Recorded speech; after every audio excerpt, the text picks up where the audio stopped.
दोस्तों, सबसे पहले सब्सक्राइब करें, नोटिफिकेशन बेल दबाएं और सबसे पहले वाली ऑप्शन ऑल करें, जिससे हमारी आने वाली नई वीडियो की नोटिफिकेशन आपको फ़ौरन मिल जाएगी।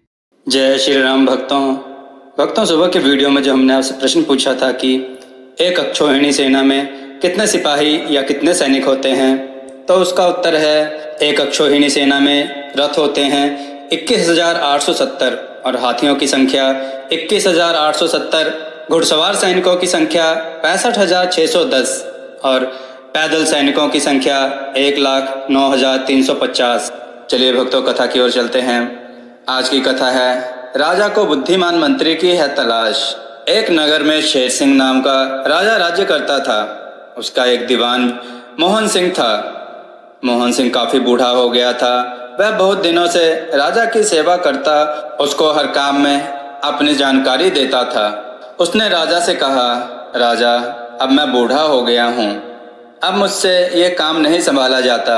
अगर किसी काम में मुझसे गलती हो जाए तो मेरी पूरी जिंदगी की सेवा बेकार हो जाएगी। राजा शेर सिंह उस पर पूरा भरोसा करता था और उसके हर सलाह को मानता था। उसने कहा, ठीक है, तुम अपना त्याग पत्र दे दो, पर उससे पहले मुझे अपने जैसा योग्य और कुशल मंत्री दो। मोहन सिंह ने कहा, ठीक है, 10 दिन के बाद। तब तक चारों ओर यह खबर फैल गई थी, राजा को एक योग्य और कुशल मंत्री की जरूरत है।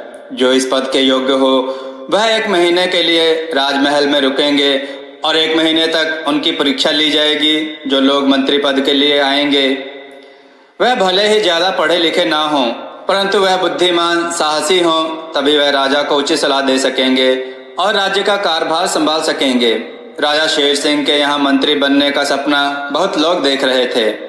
बहुत लोग आए। जो कभी सोकर नहीं उठते थे वह सुबह 5 बजे उठने लगे। जिन्हें पढ़ना नहीं आता था वह रामायण और गीता का पाठ करने लगे और जो कभी पूजा नहीं करते थे वह रात दिन मंदिर में समय बिताने लगे। उन्होंने सोचा था 1 महीने की ही तो बात है, फिर तो आराम ही आराम, और राजा शेर सिंह के यहाँ आराम से रहेंगे।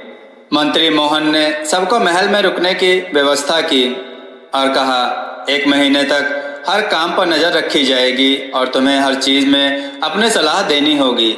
जिसकी सलाह सही होगी उसी की सलाह मानी जाएगी और उसी को अच्छे नंबर मिलेंगे। बाद में मंत्री उसी को बनाया जाएगा। धीरे धीरे सभी नाटक करने लगे। सब अच्छा और योग्य बनने का दिखावा करने लगे। मोहन सिंह को लगा ऐसे तो काम नहीं बनता। उसने एक उपाय सोचा।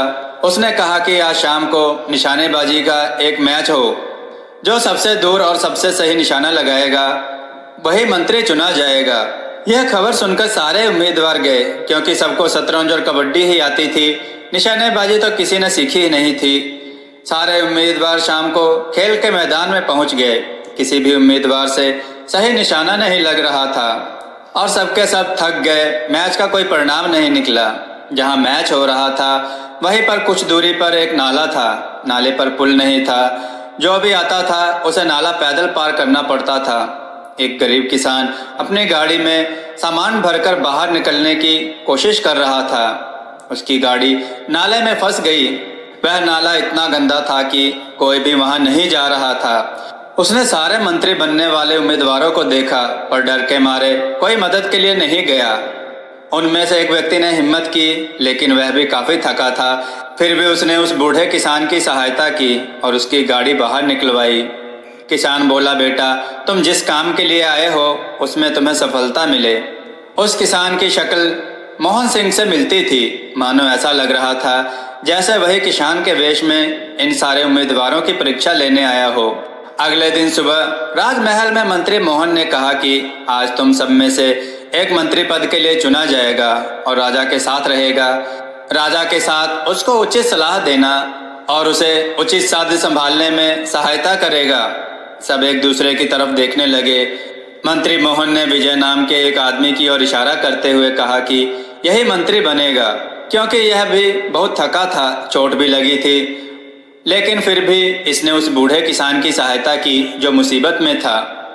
अगर एक मंत्री अपना दुख भूलकर दूसरों की सहायता करता है तभी वह राजा को उचित सलाह दे सकता है और दूसरों का दर्द समझ सकेगा।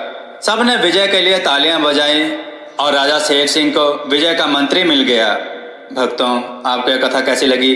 अपने विचार और सुझाव कमेंट में जरूर दें।